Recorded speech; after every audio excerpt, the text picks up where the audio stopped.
প্রিয় বন্ধুরা, ভিডিওটি ভালো লাগলে অবশ্যই চ্যানেলটি সাবস্ক্রাইব করে রাখবেন। একদিন স্বামী আর স্ত্রীর মধ্যে প্রচণ্ড ঝগড়া হচ্ছিল। ঝগড়ার এক পর্যায়ে স্ত্রী চুপ হয়েছিল।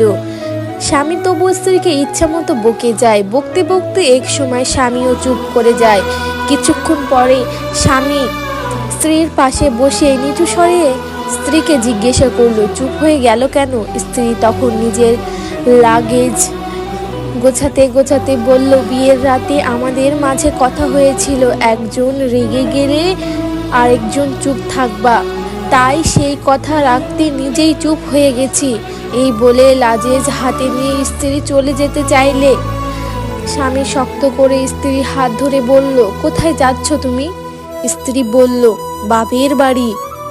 স্বামী তখন গম্ভীর কণ্ঠে বলল, বিয়ের রাতে আমাদের মাঝে এই কথা হয়েছিল কি? মনমলত হোক কিংবা ঝগড়া হোক না কেন, দিন শেষে রাতের আধারে তুমি ঠিকই আমার বুকের বাঁ পাশে মাথায় রেখে ঘুমাবে। অতএব তোমার যদি সত্যি কোথাও যেতে ইচ্ছে করে, তাহলে আমাকে ছাড়া তুমি যেতে পারো না। তাই তুমি বসো, আমিও আমার লাগেজ গুছিয়ে নিই। স্বামী এমন কথা শুনে স্ত্রীর মুখে আবার সেই হাসিটা উদয় হলো। সেটা মানুষকে সংসারের হাজারো ঝামেলার মধ্যে দীপন্ত কণ্ঠে বলতে বাধ্য করে, এই তো আমার সুখ, এই তো আমার সংসার, এই তো আমার স্বামী।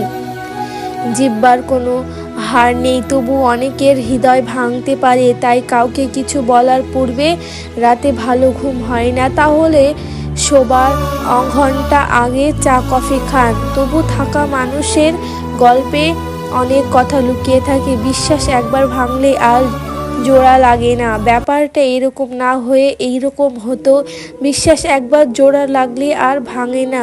কত না সুন্দর হতো বলুন তো? ঠিকই, কি করলে সম্পর্ক শেষ পর্যন্ত টিকে থাকে?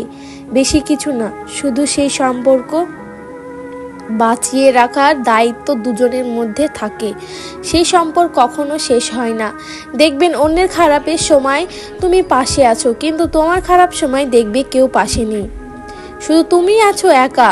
কোথাও যেন পড়েছিলাম, পৃথিবীতে কেউ কারোর জীবনে অপরিবর্তন না হওয়া হঠাৎ অনুভব করা যায়। কথাটা আসলেই সঠিক।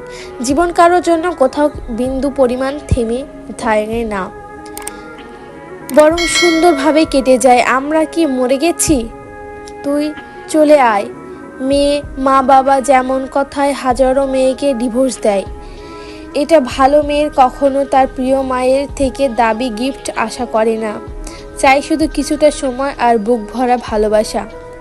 নিজের কষ্ট, নিজের অনুভূতি নিজে ছাড়া কেউ বুঝতে পারে না, তাই নিজের দুর্বলতাগুলো অন্যের কাছে প্রকাশ করা যাবে না।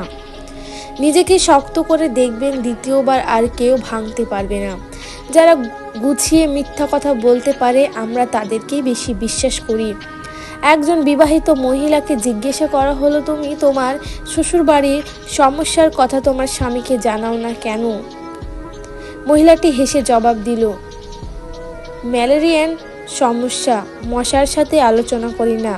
আমি ঘৃণা করি তাদেরকে যারা নিজের ভালোর জন্য অন্যের মুখের হাসিটা কেড়ে নেয়।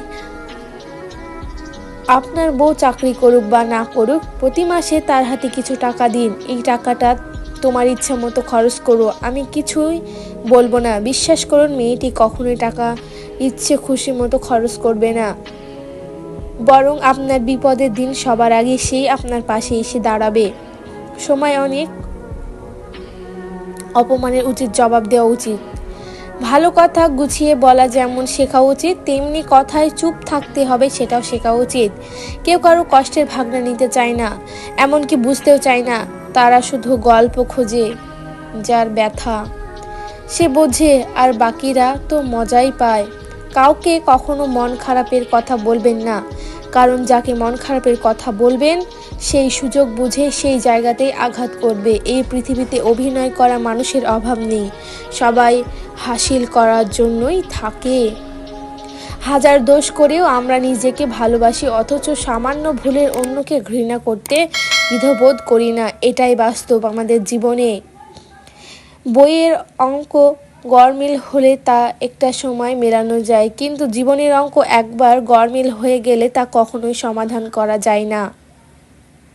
শক্ত জোর যদি সব পাওয়া যেত, বাঘ কোনোদিনও না খেয়ে থাকতো না এবং চড়ুই পাখি কখনোই খারাপ পেত না।